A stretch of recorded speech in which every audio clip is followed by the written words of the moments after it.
রয়েছে অঙ্গনওয়াড়ি কেন্দ্র, কিন্তু এই অঙ্গনওয়াড়ি কেন্দ্রে সরকারি নিয়মের থেকে বেশি প্রাধান্য পায় দিদিমণির ইচ্ছা। তার ইচ্ছাতেই চলে অঙ্গনওয়াড়ি কেন্দ্রটি। সরকারি নিয়মের বাইরে গিয়ে বন্ধ থাকে অঙ্গনওয়াড়ি কেন্দ্র।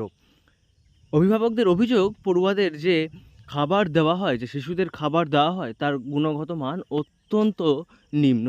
সেই অর্থে সবজি থাকেই না। তাছাড়াও প্রত্যেক শনিবার এই অঙ্গনওয়াড়ি কেন্দ্র বন্ধ থাকে, যেখানে অন্যান্য অঙ্গনওয়াড়ি খোলা থাকে শনিবারেও। প্রতি শনিবার এখানে এই সেন্টারটা বন্ধ থাকে, বাকি যে সেন্টার হচ্ছে সব খোলা। এই জন্য তার ছবিও আছে আমার কাছে, ঠিক আছে। আর বাচ্চাদের খাবার যদি আসতে একটু দেরি হয়ে গেল, ওরা খাবারটা দেবে না, নিয়ে পালিয়ে যাবে। আর দিদিমণি তো দেখুন এখনো পর্যন্ত দিদিমণির পাত্তা নাই, যে রান্না করে সেই শুধু আছে। দিদিমণি কোথায় গেছে? ছেলেগুলোকে কে পড়াশোনা করাবে? পড়াশোনা কিছু হয় না।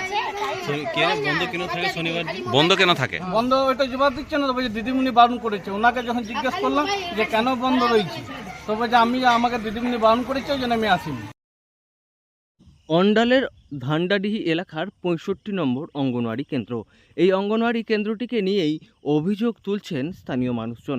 তারা বলছেন সরকারি নিয়ম মতে এই অঙ্গনওয়াড়ি কেন্দ্র চলে না, চলে দিদিমণির মর্জিতে, এবং সে কারণেই অন্যান্য অঙ্গনওয়াড়ি কেন্দ্র শনিবার খোলা থাকলেও এই অঙ্গনওয়াড়ি কেন্দ্রটি বন্ধ থাকে। প্রায়শই আসেন না এখানকার দিদিমণি, ফলে শিশুদের পড়াশোনা শিখেই উঠেছে। আবার যে খাবার দেওয়া হয় সে খাবারের গুণগত মানও ভালো নয়। রান্নার যিনি রয়েছেন তিনি এসে খাবার পরিবেশন করলেও সেই অর্থে বাচ্চাদের পড়াশোনার দিকেও নজর দেওয়া হয় না, এমনটাই অভিযোগ তুলছেন স্থানীয়রা, এবং একই সঙ্গে তারা পদক্ষেপ করার দাবি জানাচ্ছেন। তারপরে কোনো সবজি নাই, শুধু আলু আর এই একটি করে কোনো আধখান ডিম, কোনো দিন একটু ডিম, সপ্তাহে একটু ডিম।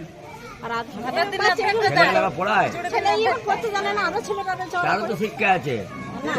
দিদিমণি আসবে তবে তো পড়াবে। কোনো সবজি না, শুধু আলু। ধান্ডাডিহি এলাকার মানুষজন বলছেন, যেখানে সমস্ত অঙ্গনওয়াড়ি কেন্দ্র সরকারি নিয়ম মেনে চলছে, যেখানে অঙ্গনওয়াড়ি কেন্দ্রের আসা শিশুদের ভালো ভালো খাবার দেওয়া হচ্ছে, সেখানে কেন এই কেন্দ্রটি শিশুরা বঞ্চিত হবে? একই সঙ্গে তারা বলছেন, কেন সরকারি নিয়মের বাইরে গিয়ে দিদিমণির মর্জিতে শনিবার এই অঙ্গনওয়াড়ি কেন্দ্র বন্ধ রাখা হচ্ছে, এবং এই কারণেই তারা প্রশাসনের হস্তক্ষেপ দাবি করছেন। তারা চাইছেন যে যেভাবে অন্যান্য অঙ্গনওয়াড়ি কেন্দ্র নিয়ম মেনে চলে, তেমনভাবেই এই অঙ্গনওয়াড়ি কেন্দ্রটি চলুক, তাহলেই এলাকার শিশুদের জন্য তা মঙ্গল হবে।